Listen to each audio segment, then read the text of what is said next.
You know, I feel very tired this morning. Probably because yesterday itself was a very tiring day. On top of that, I woke up far earlier than necessary. Sounds like my everyday life. After saying hi to Shizune and Misha, I start doing the work as instructed from the board.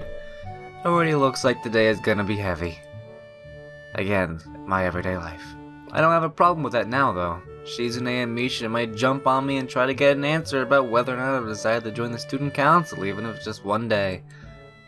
I wouldn't put it past them to try, and I don't have the answer for them if they do. So this situation is convenient for me. You mean inconvenient? Oh, you wouldn't? I don't know. I'd say it's inconvenient. About 10 minutes in the class, Hanako walks in and takes a seat, but no one looks at her.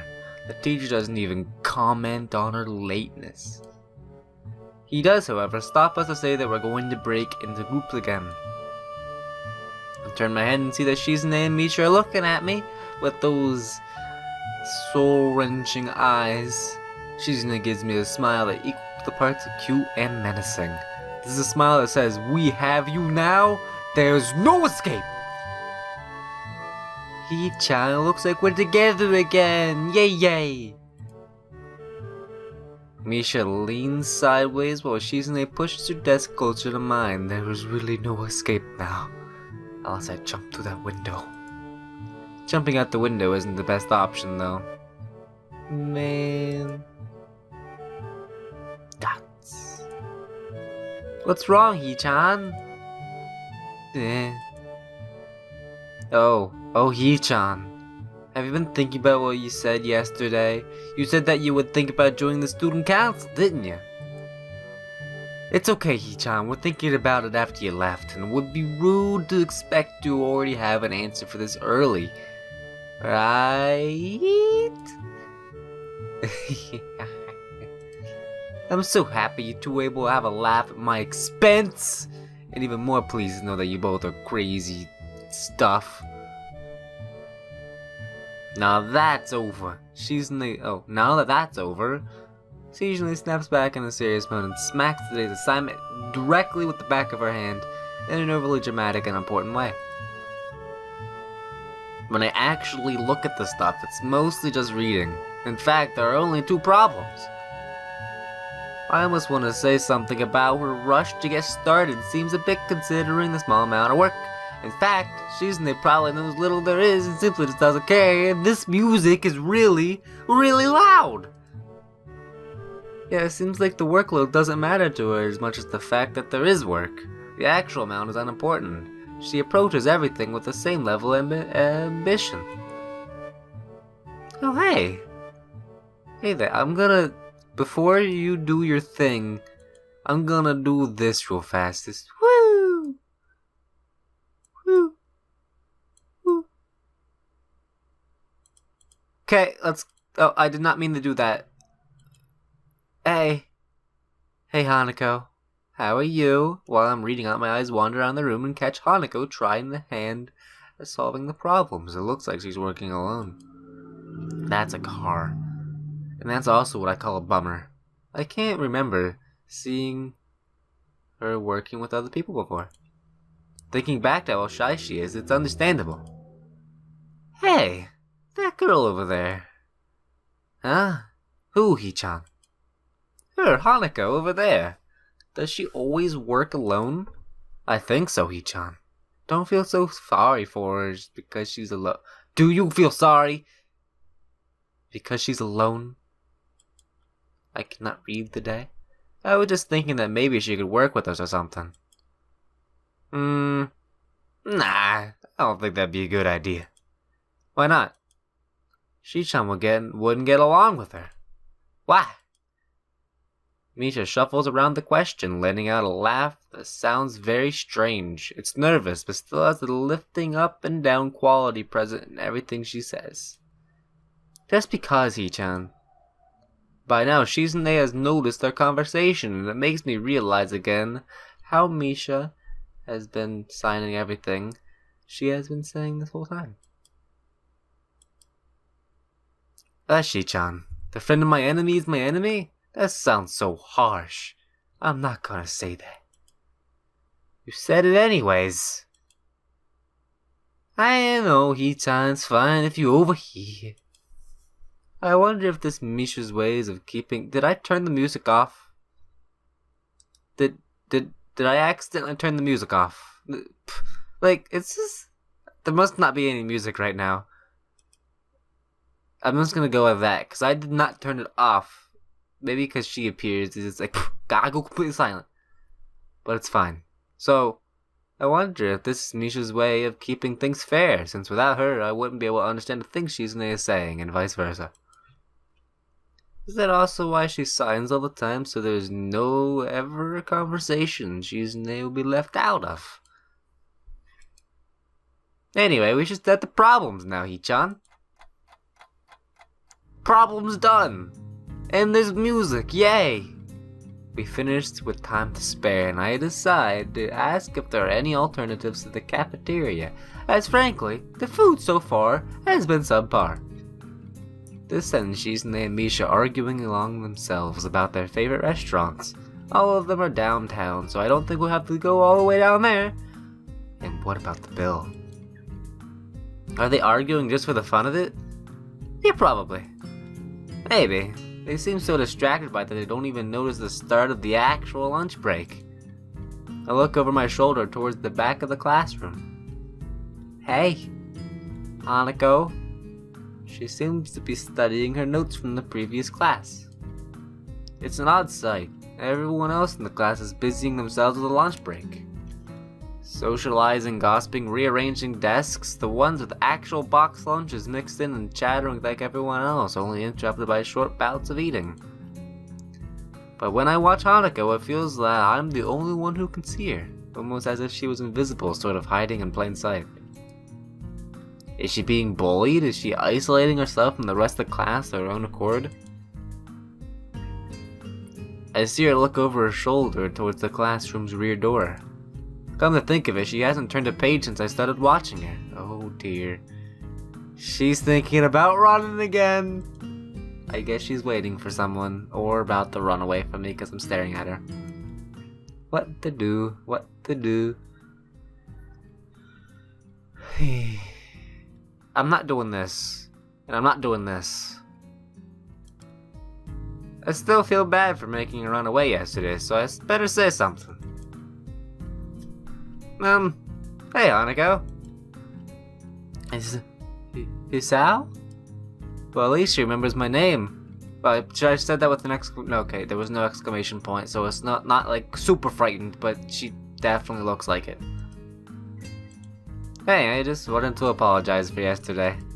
I didn't mean to startle you or anything. I'm just new here and I thought I should get to know my classmates.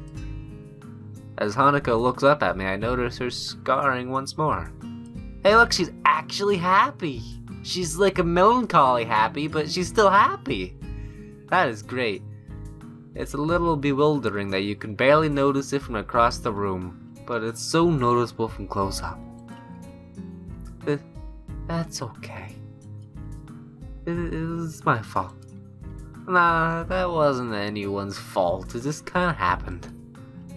So are you waiting for someone? I saw you looking at the door before. She's gonna say she was gonna run, wasn't she? Oh, she was waiting for Lily. Hey, cool. Oh, you mean Lily the blind girl? Hanako only nods in response, and I can't help but wonder if defining people through their disabilities a faux pas. Faux pas? I'm not French. Of the worst kind of just normal people. I guess that explains why Lily took off after her yesterday. She seems like a nice girl. Are you two friends? Yeah. As if hoping for Lily to appear. What in the world is it? What? That's a car. Man, as if hoping for Lily to appear, she checks over her shoulder again. I think I'm making her nervous. I hope I'm not disturbing you right now. No. That's not it. It's just easier if Lily doesn't come here. Oh, because it gets hard around the classroom? No, not really. Hanako's gaze drifts past my shoulder and towards Shizune. Shizune? Hanako nods again. What about her? Don't they get along? Hanako shakes her head. Clearly this is something she doesn't want to talk about. It does make a strange sort of sense. Shizune and Lily not getting along so well. Communication between these two... Oh. It's basically impossible. It's hard enough talking to Shizune through Misha, even when you can see those hands are talking. Hanako is so focused on Shizune that I am the first to notice Lily at the door. Oh, she's here now. Hanako spins around to confirm this. Upon seeing Lily, she moves quickly to the door. Lily. Ah, Hanako. Good morning. Is the president here? Yes. Hanako glances over her shoulder at Shizune again, as if to confirm she can't hear them, even though that's impossible. I suppose we best be off then. Lily's sigh and tone of what seems like frustration makes me raise an eyebrow. I guess there's some kind of enmity between the two. Man, that was an intricate word. It's intriguing, but it's not really something I'd ask about. I'm sure they wanted me to know, they would tell me. It's only my 3rd day here. I should be trying to make friends, not finding out why people are enemies. Well, in order to be friends, wouldn't you need to know why people are enemies? I don't know, that's just my thought. Still, it's a little funny to find out that this school has little feuds, just like my old high school. Even if people are more tolerant of others, they're still going out each other's nerves. Hey Lily. How be the thing? I'm sorry I made you run off yesterday. Oh my, is that Hisao? I didn't realize you were here. It seems that Lily is a little embarrassed about being so frank in front of me. Sorry, Lily. I thought you realized. No, it's alright, Hanako. Hisao, please don't worry about yesterday. It was just a misunderstanding. If you say so, I'm still working this place out. Well then, I think you'll find most people here a lot more forgiving than elsewhere. If you are feeling a little bit confused, please don't be afraid to ask questions. Sure, I remember that. Lily? Lily gives a small nod of acknowledgement. I'm sorry, Hisao, but we must be off. Hanako really doesn't look all that comfortable here right now, and Lily still seems a little bit embarrassed. I wonder if my apologies really made any impact. Mind if I accompany you two? I know I'm kind of pushing it, but Lily quietly, still smiling. I'm sure that we could accommodate you, can't we, Hanako? She looks at Lily, then at me, and then she freezes wide-eyed. Sure. Well then, shall we go? I'm sure Lily wouldn't do this so easily if she saw how scared Hanako looks, but it can't be helped now. Gosh darn cars. Declining after the deal is sealed would only cause confusion and problems. I still like that painting. Just look at him. So we leave, all three together. Lily walks beside the wall, letting her cane gently tap against it every now and again. Hanako comes along right beside her, so close that she's practically half-hugging her as they go. Although it must make her walking that much harder, Lily takes it in a stride.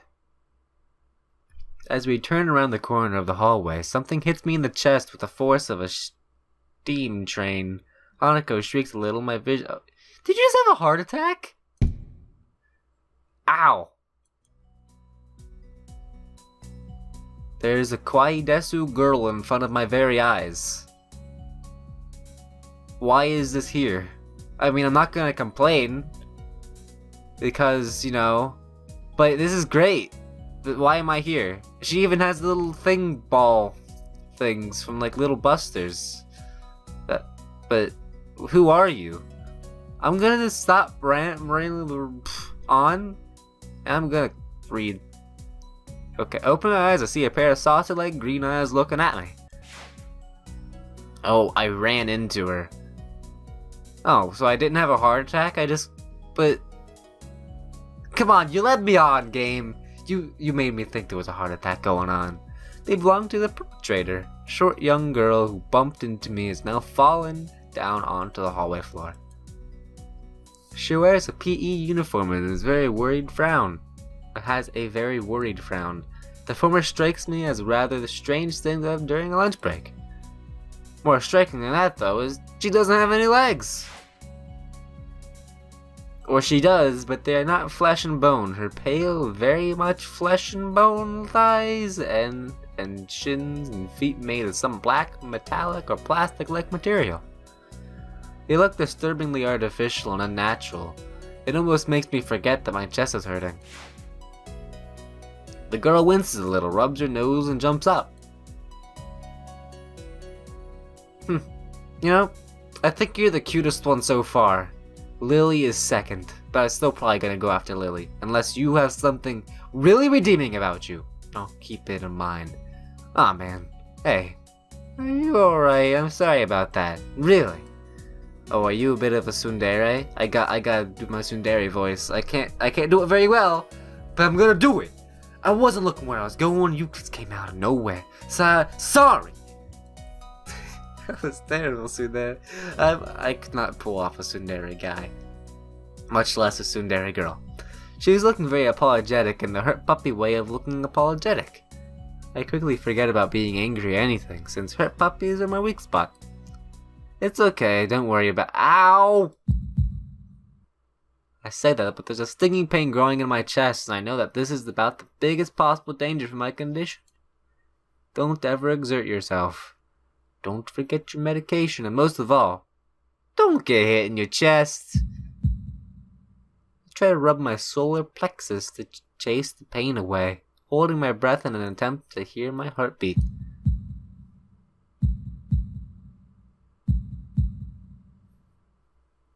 This seems normal. Hey, should I get hey, should I get a nurse? The worried, high-pitched voice of the girl snaps me out of it. I stare at her for a few seconds, dumbfounded, until I realize that I probably look worse off than I really was. Doubled over myself and looking in all tense. Dang, I am awfully worried about my heart. And no need, I'm fine. Managing to say something what does Lily and the other people do? I just ran into this girl, and I fell down, nearly having a heart attack, and did this continue down the stairs? Okay then. Managing to say something in response, I pull myself upright, feeling my sore ribs one last time, and I take a deep breath. She just knocked the wind out of me, big time, but it's nothing more than that. Are you sure you're okay? I hit you pretty hard. It's okay. I said I was fine, there's nothing broken, no harm done. Oh, that's good. Oh, there they are! Look at you guys, waiting to the last moment. Is that what happened? She's not quite up to speed for obvious reasons, but she sounds very worried. More than what the situation deserves, really. Someone just bumped into me, nothing serious, just winded. Sorry, it's my fault, I was just gonna get me some stuff and I was in kind of a hurry. Someone here is Emmy, isn't it? The little girl coughs quietly and shuffles her plastic or metallic feet, looking down at them before saying anything. Hey Lily Hanako. She even has the little the colon 3 face. Look at that. You can see the little dimple. The cat face. I guess the girls know each other. Do please try to be more careful. You might be sturdy enough to endure these sorts of accidents, but there are more people who aren't. The girl blushes and starts to fidget nervously like a little child caught misbehaving. It's so cute, I find myself smiling. I know that. I am just... I gotta go. Teacher will have my head. I promised the brain would print out run instead. But I've gotta change and everything. I like how they have like a custom sound for her moving her legs. That's pretty cool. Before any of us can say anything, Emmy was already bolting away, leaving the hallway eerily quiet. Does that sort of thing happen often around here? There are more rules in Yamaku than usual running in corridors. That rarely stops Emmy, it seems. She shakes her head weakly and offers a slight, composed smile. I don't think there's anything we can do to stop her, I'm afraid. Shall we be off, then? Yeah. Well, I mean, you disappeared, so I'd say you were already off. Lily heads off along the hallway, and Hanako hurries after her. The route to the room the two use for tea is fairly simple to retrace, being still fresh in my mind from yesterday. Look at this! We are back! I want to be in this room basically for every sunset in this game, because it looked very stunning the last time we were here for the sunset. Lily and Hanako quickly go about the business of making lunch. Before I can even open my small bag of food, Lily is busying herself with the thermos and tea bags, and Hanako is setting out both our lunch boxes. So, is this what you meant by coming here almost every day? Yeah, Hanako and I usually have lunch here. It suits both of us, so we ended up using the room regularly. After seeing Hanako's reactions to me over the past couple of days, I can understand why that is a boon. That and Lily being able to get some quiet away from her class as well. I take my seat last after Lily's poured the tea for us and sits down. Look, I'm sitting next to Hanako. And this is basically the exact same CG, but there's someone else sitting here. But I like it. I like the CG. And look, she's all like composed. I'm like the hair thing, and looks all shy and stuff. I like it. The more I spend with these two girls, the more I think of a perfect foil to Misha and Shizune. Even without a voice, Shizune is direct and brash, and Misha seems to get along with everyone. On the other hand, Lily is soft-spoken and relaxed, while Hanako seems to be the shyest girl I've ever met. So how are you faring with Yamuku and Hisao? Oh, Yamuku Hisao. You seem to be a bit flustered before. Apart from getting lost every now and again, being crash-tackled outside my classroom, fine, I guess. You looked pretty hurt before. Are you really okay? For a brief moment, I considered telling Hanako and Lily about my condition, but then you are in a school where everyone has a bad condition about them. Why wouldn't you tell them? I don't understand. I can't tell why, but for some reason I feel uncomfortable talking about it to these relative strangers, even if they have been pretty friendly. Yeah, it's nothing, I just get a bit startled. Judging from the two girls' expressions, I don't think that they're buying it. But what I assume is their way of respecting my privacy, they don't press the matter. I guess that is one of the unwritten rules around here. Don't ask. Even if people's conditions are obvious, like Hanako's, there's still bound to be a story involved. Everyone has things that they don't feel comfortable speaking about, and I think everyone here recognizes that. So, how long have you been in this school? You both seem to know your way around pretty well. Well, I've been here since the start of high school, but only moved into the dormitories a year ago. Hanako joined at the start of high school as well, and moved to the dormitories when she did, if memory serves me right. That's right, since high school. So you've known each other since then? Since I moved, yes. Hanako lives next door to me, so it's only natural, right? Right. Yeah, of course. Living next to someone is probably reason enough to befriend them. Though I'm guessing that Lily's blindness played a part in it as well. I can't imagine Hanako easily making friends with someone who has to deliberately avoid looking at her scars. With the immediate conversation dried up, we started to eat our lunch. It isn't long for the bells are signaling to the end of the break. Like me, the girls pack up their lunches as efficiently as they set them out. I guess I better be off. Are you gonna go with Hisao, Hanako? Hanako looks up at me. For a second, I can see that she's considering skipping class, maybe just to avoid walking into the classroom with me.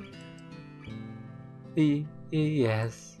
I don't know what to think of it. Hanako really is delicate to the point of breaking if looked at the wrong way. It makes me a bit nervous too, but I push the feeling aside and try to be as natural as I can. We should hurry then. Class has already started by the sound of it. Lily gives me a nod of farewell as she bends down to take her cane. Hanako and I fling out before her. Oh, filing, not fling. That'd be weird. We walk quickly down to the empty halls of our respective classes. As we reach the door to Lily's 3-2 classroom, she walks towards me, or turns and stuff. Isao, thank you for sharing lunch with us today. My pleasure, Lily. And with that, we part our ways, Lily entering her classroom and leaving Hanako and me to make off to our own. She's still looking like she wants to run away. So do you really want to go back to class now? Yeah. Okay then. I feel like I should say something more to her, but it's hard to come up with anything that would be appropriate and safe enough. And Lily was right, the more time we spend out here, the more explaining we have to do. I open the rear door to the class and walk in. Hey, Mr. Guy. The teacher looks up at me and opens his mouth to say something.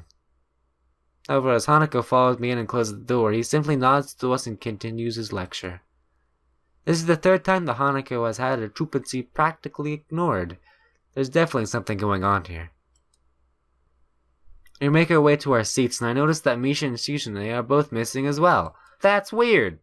I wonder if it's some form of informal agreement with the staff, or if it's a perk afforded to the unique students of the school.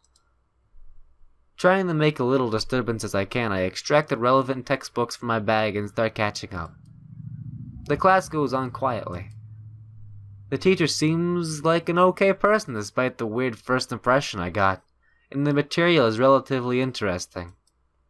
However, the way he teaches is really bizarre. It's as if he expects that everyone is a natural genius. When the final bell sounds, I realize that there's a lot of time left in the day. And I'm left wondering, what's with the bell over top of the dramatic music? I mean, what's with the... I like the song. This is like my favorite song ever. But why is it playing right now? It's odd. The hospital had 24 hours a day of free time, but here filling considerably shorter hours feels difficult. Everyone else leaves and I'm left alone with a teacher. Muto is examining the assignment sheets we were working on earlier, marking them with a red ball pen. Raising his eyes from his papers briefly, he notices me and furrows his brow. What is it, Nakai?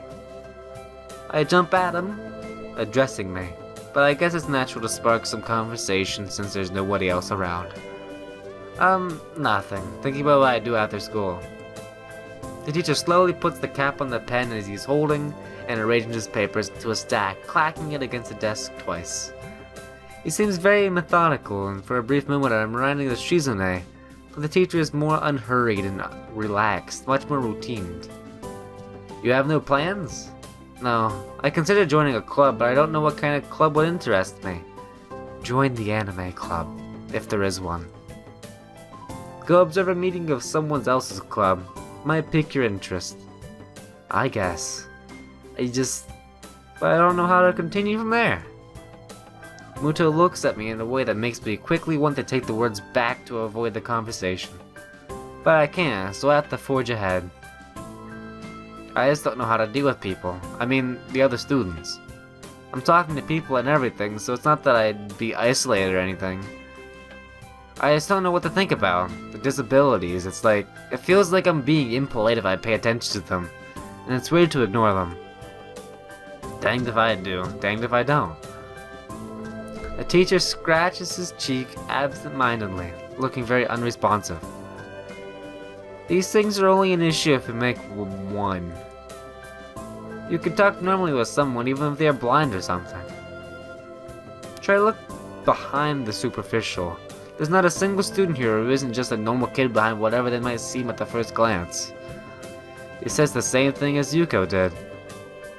I know they're right, but it's hard.